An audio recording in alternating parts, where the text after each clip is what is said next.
Hello दर्शकों, आप सब लोग कैसे हैं। मैं यही ध्यान और भावना करता हूं कि आप सब लोग कुशल मंगल से होंगे, प्रसन्नचित्त होंगे, खुश होंगे, मस्त होंगे, मग्न होंगे, दुरुस्त होंगे, चुस्त होंगे। तो जैसा कि मैं हर रोज कहता हूं,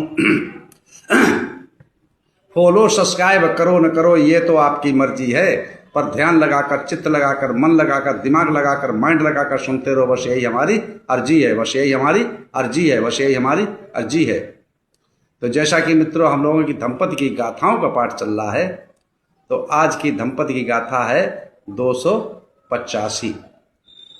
दंपति की गाथा है 285 और मग्ग बग्ग की है 13। दंपति गाथा है 285 और मग्ग बग्ग की है 13। दंपति गाथा है 285 और मग्ग बग्ग की है 13।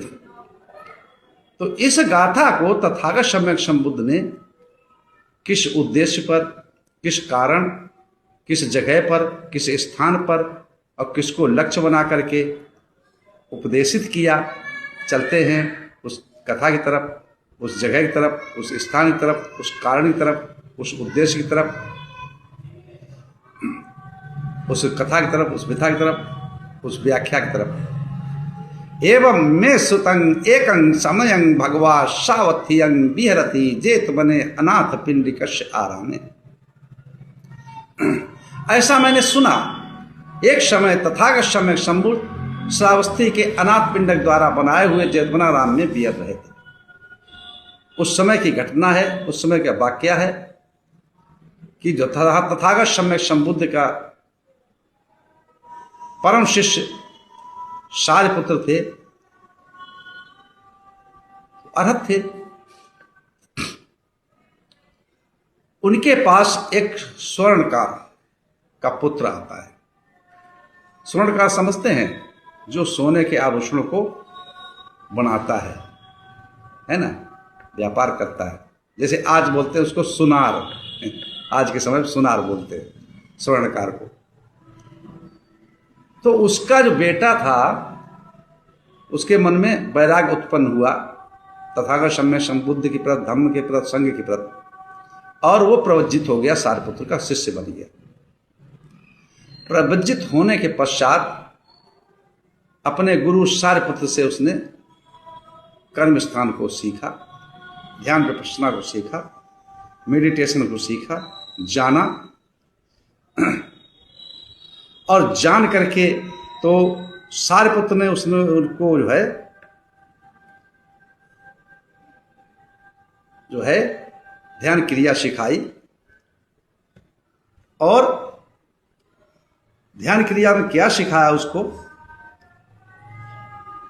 कि अशुभ कर्म के ऊपर ध्यान दो, अशुभ कर्म होते उनके ऊपर ध्यान दो, उसमें बस चित्त एकाग्र करो, उसको मन केंद्रित करो। इस बात को बता करके और समझा दिया। समझने के पश्चात उसने कर्म स्थान सीख करके जा करके वो चला है, जंगल में पहुंचता है और वहां पे जा करके खूब ध्यान विपश्यना मेडिटेशन करता है, साधना करता है, समाधि को लगाता है। लेकिन उसका चित्त एकाग्र नहीं होता, टिकता नहीं है, चंचल रहता है, इधर भागता है, उधर दौड़ता है, उधर भागता है। जब उसका चित्त एकाग्र नहीं हुआ, कोई प्रगति नहीं हुई उसको ध्यान भावना में, तो उसके मन में, चित्त में विचार उत्पन्न हुआ कि क्यों ना मैं अपने गुरु के पास जाकर के पुनः दोबारा इस क्रिया को सीखूं और सीख करके फिर हम ध्यान भावना में लगे। तो वो वापस पहुंचता है जेतवनाराम में। जब सारिपुत्र को बताता है तो सारिपुत्र उसको तथागत सम्यक संबुद्ध के समक्ष लेकर जाते हैं और कहते हैं, पूरा व्याख्यान बताते हैं कि ऐसे इस चीज की बात है। तो तथागत सम्यक संबुद्ध उसी समय पर उस स्वर्णकार थेर को, भिक्षु को, एक कुमुद का फूल पुष्प देते हैं, पद्म पुष्प। पद्म पुष्प किसको कहते हैं? कमल का फूल देते हैं और ये कहते हैं, जाओ इस पुष्प को लेकर के और रेत पर वे इसको रख करके और इस पर ध्यान केंद्रित करो।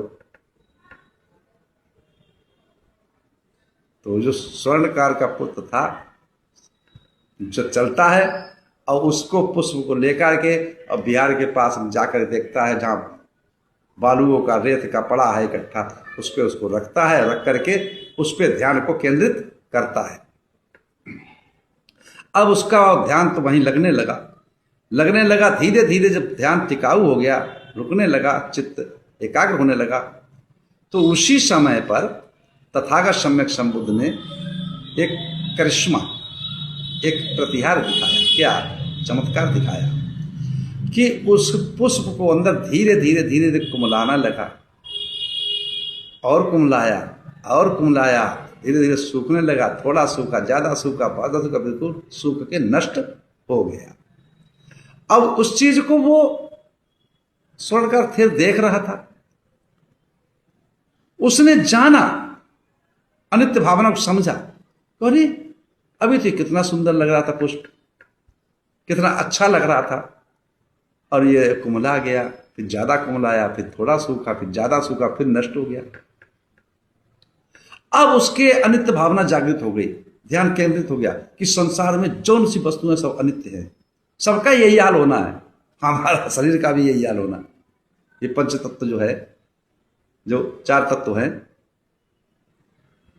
जो चार महाभूत हैं, उनसे शरीर बना है, जो पंच उपादान स्कंध है, इनका भी यही हाल है। उसने हर चीज का निरीक्षण किया, प्रैक्टिकल किया, हर वस्तु का, तो सब में यही पाया कि सबको नष्ट होना। और उसकी अनित्यता भावना पर, अंत्य भावना पर ध्यान केंद्रित हो गया, प्रैक्टिकल हो गया, साक्षात्कार कर लिया, और उसी समय वो अरहत पद को प्राप्त हुआ। तथागत सम्यक संबुद्ध ने उसके ध्यान में जाकर कहा, प्रगति करो।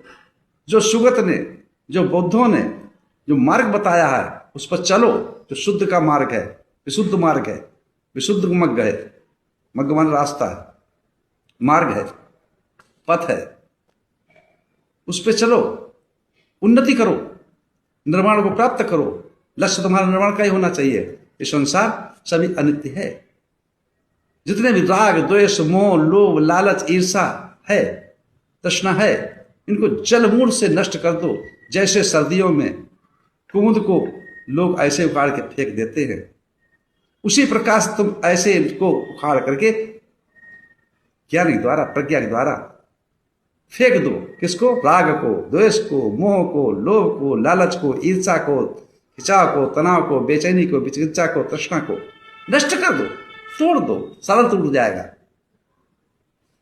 और प्रगति करो, उन्नत करो। उस समय भी तथागत सम्यक संबुद्ध ने इस गाथा को, उस श्रवणकार फेर को उपदेशित करते हुए इस गाथा का उपदेश दिया। क्या बोले हैं? गाथा कौन सी है? उच्छिंदय स्नेह मत्तनो कुमदं सारितकं वा पाणिना संति मग्गमेव ब्रूहे निब्बानं सुगते न देशितं।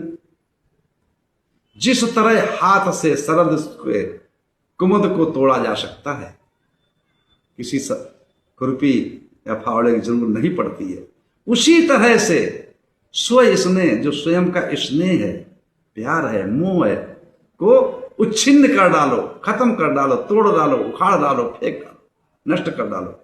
और सुगत ने, जो बुद्ध ने, बुद्धों के द्वारा उपदिष्ट धर्म है, शांति का मार्ग है, आर्य अष्टांगिक मग्गो, उस पर आरूढ़ होकर के और निर्माण पद का आश्रय लो,